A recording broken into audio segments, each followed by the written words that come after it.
500 लोकांनी आम्ही 28,000 कापल्यात का नाही.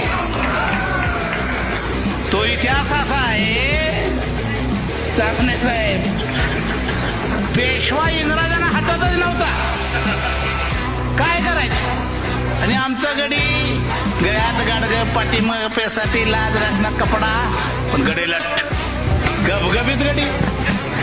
इंग्रज म्हटले शिळ खाताय, अंगावर कपडा नाही पण गबगबीतच आहे. यांचं सैन्य जर बनवलं त्यांचा बुक्काच होईल. म्हणून इंग्रजांनी आम्हाला सगळ्यांनी एकत्र केलं आणि सांगितलं चांगली चांगली कपडे घालायला देतो, शस्त्र चालवायला देतो, खायला देतो. आपली माणसं म्हणली एवढं कौतुक आमचं कोणी केलं नाही, काय करायचं ते सांगा. असं कौतुक आमचं कोणी केलं नाही, काय करायचं ते सांगा.